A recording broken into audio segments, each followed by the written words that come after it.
Hey guys, Bill the Appraiser here with another video here on the Appraisal channel all about appraisals. And the topic of the day is atypical.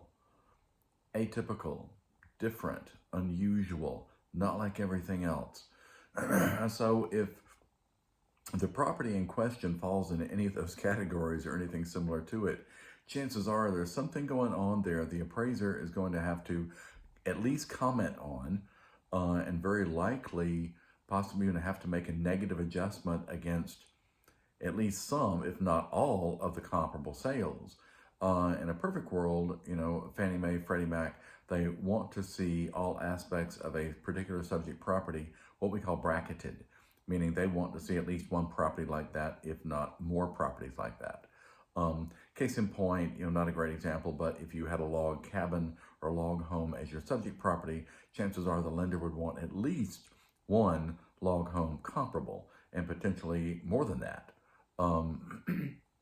Same thing as far as 1-story, 2-story goes. We've talked about that before. Whatever the subject is, you're going to need at least 1 or 2 of those and possibly a mix. If for some reason you don't have any like that, then you're probably at least going to get a question. The appraiser is at least going to get a question. But a lot of times atypical aspects to homes tend to be things that are a touch on the negative side. And so I won't say that agents don't take that into consideration, but whereas they don't necessarily have to quantify that, the appraiser does. And so if there's something maybe not right, something unusual, something different about the subject property, making it atypical, unusual, different, the appraiser is going to have to take that into consideration. I've got a couple of examples in mind. I was driving around today doing appraisal work and drove past a house that I had done a few years ago, and I thought, wow, that'd make a great topic for a video. This particular house, a little kind of bungalow type design, is located back behind several businesses. You can see it from the road, but it's also located behind several businesses, and it's pretty much the only piece of residential property around. And so, a lender is going to look at that and say, well, this is not the usual thing. This is not typical. This is not the way most homes are. Most homes are not located behind several businesses and such. And so they're at a minimum going to expect the appraiser to at least comment on that. And in all likelihood, probably describe the location and view as adverse, meaning negative, as compared to a home that's just in the middle of a big fat subdivision and it's just residential, residential, residential, residential for location and view. And so they're going to expect the appraiser at least comment on that. And like I said, probably make a negative adjustment against most, if not all, comparables for that. Now, the size of the adjustment is debatable, but in theory, it should be based on market research and results. And the lender would love to see at least one comparable sale with a similar situation. That may or may not be possible. Sometimes it simply is not possible, and the appraiser has to make a comment, and then up to the lender / underwriter to decide if they want to move forward with the transaction, or not. Another home that I actually drove by today, so it was a busy day, was one I'd done several years ago, and it was actually located kind of across the street from a concrete factory. And concrete factories, if you're not familiar with it, are very noisy. And so, I'm standing there because this house is literally across the street from the concrete factory. And so I'm in the living room of this house, and I generally don't ask this kind of question, and I explained that to them. And I said, I have to ask, why did you buy this home knowing, because I know the area and I knew the concrete factory had been there for years and years and years. And I said, why did you buy this home knowing that it's located right across the street from the concrete factory and how noisy it is? And they admitted that they had come to see the house twice before they bought it. Both times was either on a Saturday or it was after business hours. And so when they came, there was no noise. And of course, no one brought it to their attention, assuming that they already knew about it.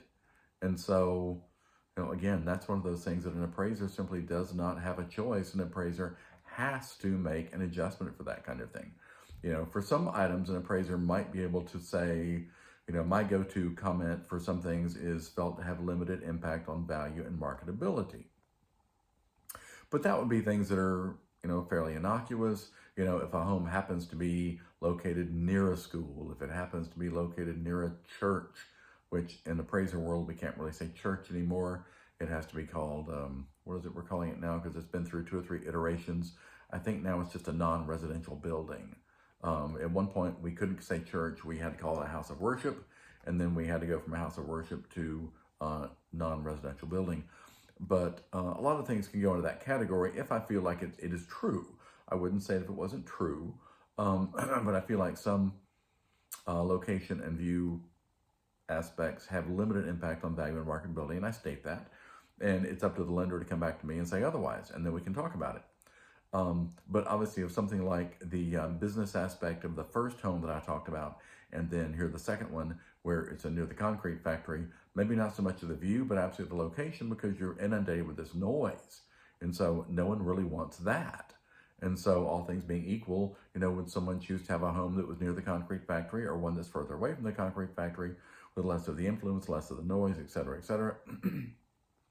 So the appraiser has to take that into consideration, especially nowadays with things like Google Earth, where a reviewer, an underwriter, even if it's just part and parcel of their checklist of what they go through and do, they're going to pull up the subject, they're going to pull up all the comparables, and they're going to look and see if there are any influences that were not mentioned in the appraisal report. And by this point, I'm sure they probably have AI is probably able to do that. AI can go through, I'm sure, and pull up the subject property address, pull up all the comparable addresses, and see if the locations and views are likely to be somewhat similar. They can train AI to do that kind of thing, and it will come back and they will ask the appraiser to explain. So, case in point, another thing that's kind of atypical, I had one recently where, in a subdivision where most of the new construction is selling for anywhere between $375 to $425. And then something comes my way where between the cost to build and the value of the lot, it's somewhere in the neighborhood of $550. Well, that's atypical. And a lot of appraisers would still just use the same comps, and they would just come up, what we call, a lot, probably $100,000 under contract, so to speak, which is a combined value of the cost to build and then the land. And the buyer, it would be up to the buyer to make up the difference in closing if they want to proceed with that transaction. Or by the time, once the appraiser submits the appraisal, then assuming building is not started, then they could renegotiate the contract with the builder. Maybe the builder is using a much higher quality than people are willing to pay for, than the average person is willing to pay for. Or maybe the builder is just factored in a tremendous amount of builder incentive or profit. That can be part of the issue. But again, it's atypical. I think I told the story in a previous video of a town not too far from me where it's kind of a typical southern town, lots of southern homes on the main street. And then a couple of years ago, somebody came in and built this kind of Game of Thrones type castle, on the street. And very out of place, kind of like a sore thumb, nothing like it. And so, again, if an appraiser was going to, the appraiser would have to make comments about that it's atypical for the area and does not conform in all likelihood, and may or may not make an adjustment against other comparable sales. And because an appraiser has to take that kind of thing into consideration. So, think about on your end, what type things could you encounter that might make something atypical or unusual and out of the ordinary. And there are all sorts of things. I've seen 2-story homes where they have heating and cooling on the first floor, but not on the second floor. I've seen homes where there were multiple bedrooms, maybe 4 or 5 bedrooms, but maybe you have to walk through one bedroom to get to another bedroom. And some of these things fall into certain categories, like that last thing I mentioned with the bedrooms might fall into functionality.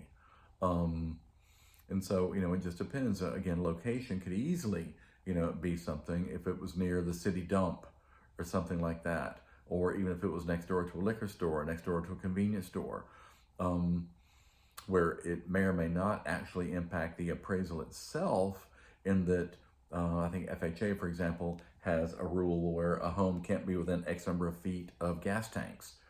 And so if you have a property like I just did a couple of weeks ago that was literally the house next door to the convenience store, so although that house could be bought and sold, it probably would not qualify for FHA because of that one particular aspect. But you could go through and find innumerable, numerous things probably that would classify as adverse for either location or view. And, as I was saying, atypical, a bit unusual, a bit strange, a bit out of the ordinary. and then, you know, an appraiser would need to make a comment on that and possibly an adjustment, and that could negatively impact the value of the home. And agents sometimes take those things into consideration. Sometimes they do, sometimes they don't. Feel free to hit the like and subscribe button. Thanks so much for tuning in. Feel free to add some comments, things that you have seen that you considered atypical, or even ask, is this atypical or not? And I'll be glad to share my thoughts on that. And just say thanks for watching, and see you on the next video.